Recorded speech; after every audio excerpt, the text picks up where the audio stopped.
Mr. Popper's Penguins, chapters 9 and 10. Chapter 9 is in the barber shop. It was a very quiet time in the barber shop. The barber was shaving an elderly gentleman. Captain Cook found this spectacle very interesting, and in order to get a better view, he jumped up on the mirror ledge. "Good night," said the barber. The gentleman in the barber's chair, his face already white with lather, half lifted his head to see what had happened. "Gook," said the penguin, flapping his flippers and reaching out his long beak toward the lather on the gentleman's face. Here's a picture of that. With a yell and a leap, the gentleman rose from his reclining position, left the barber's chair, and fled into the street, not even stopping for his coat and hat. "Gaw," said Captain. "Hey," said the barber to Mr. Popper, "take that thing out of my shop. This is no zoo. What's the idea?" "Do you mind if I take him out your back door?" asked Mr. Popper. "Any door," said the barber, "as long as it's quick. Now it's biting the teeth off my combs." Mr. Popper took Captain Cook in his arms and amid cries of "Cork, Gawk," and "Ork," made his way out of the shop and its back room and out a door into an alley. Captain Cook now discovered his first back stairway. Mr. Popper discovered that when a penguin has found steps going up somewhere, it is absolutely impossible to keep him from climbing them. "All right," said Mr. Popper, panning up the steps behind Captain Cook. "I suppose, being a bird and one that can't fly, you have to go up in the air somehow, so you like to climb stairs. Well, it's a good thing this building has only 3 stories.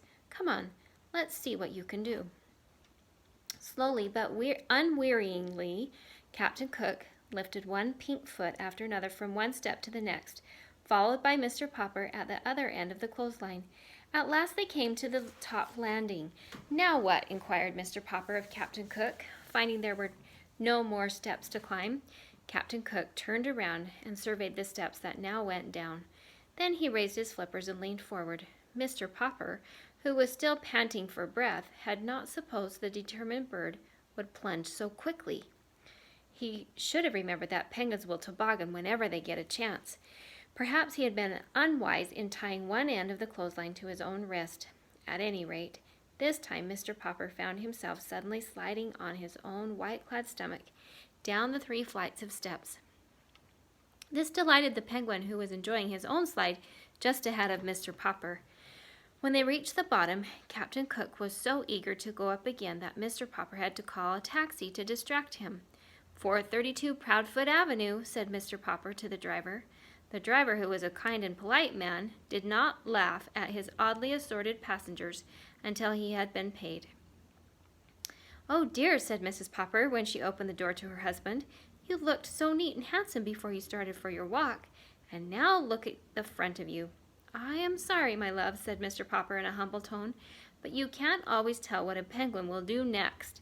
So saying, he went to lie down, for he was quite exhausted from all the unusual exercise, while Captain Cook had a shower and took a nap in the ice box. Chapter 10.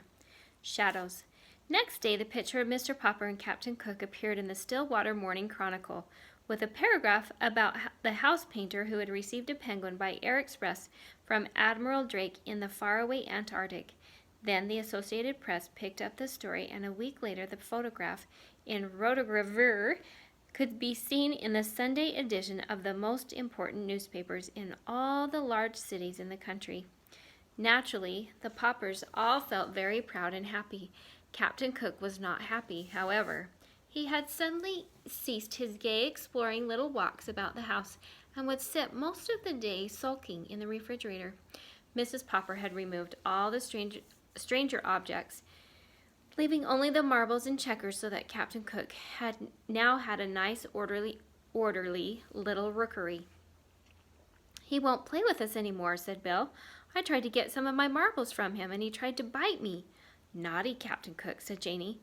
"Better leave him alone, children," said Mrs. Popper. "He feels mopey, I guess."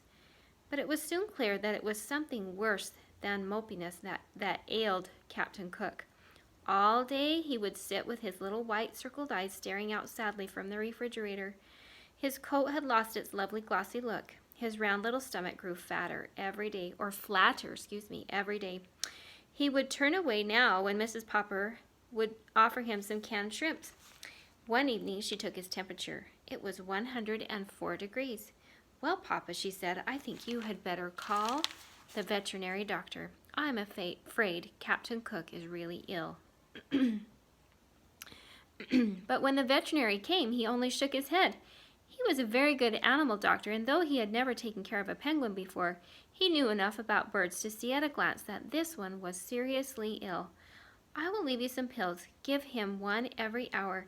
Then you can try feeding him on sherbet and wrapping him in ice packs. But I cannot give you any encouragement, because I'm afraid it is a hopeless case. This kind of bird was never made for this climate, you know. I can see that you have taken good care of him, but an Antarctic penguin still can't thrive in still water." That night the Poppers sat up all night, taking turns changing the ice packs. It was no use. In the morning, Mrs. Popper took Captain Cook's temperature again. It had gone up to 105. Everyone was sympathetic. The reporter on the Morning Chronicle stopped in to inquire about the penguin. The neighbors brought in all sorts of broths and jellies to try to tempt the little fellow. Even Mrs. Callahan, who had never had a very high opinion of Captain Cook, made a lovely frozen custard for him. Nothing did any good. Captain Cook was too far gone. He slept all day now in a heavy stupor, and everyone was saying that the end was not far away. All the Poppers had grown terribly fond of the funny, solemn little chap, and Mr. Popper's heart was frozen with terror. It seemed to him that his life would be very empty if Captain Cook went away. Surely someone would know what to do for a sick penguin. He wished that there was some way of asking advice of Admiral Drake away down at the South Pole, but there was not time. In his despair, Mr. Popper had an idea. A letter had brought him this pet. He sat down and wrote another letter. It was addressed to Dr. Smith, the curator of the great aquarium in Mammoth City, the largest in the world. Surely if anyone anywhere had any idea what could cure a dying penguin, this man would. 2 days later, there was an answer from the curator. "Unfortunately," he wrote, "it is not easy to cure a sick penguin. Penguins, you do not know that perhaps you do not know that we too have in our aquarium at Mammoth City a penguin from the Antarctic. It is failing rapidly in spite of everything we have done for it. I have wondered lately whether it is not suffering from loneliness. Perhaps that is what ails your Captain Cook. I am therefore shipping you under separate cover our penguin. You may keep her. There is just a chance that the birds may get on better together." And that is how Greta came to live at 432 Proudfoot Avenue.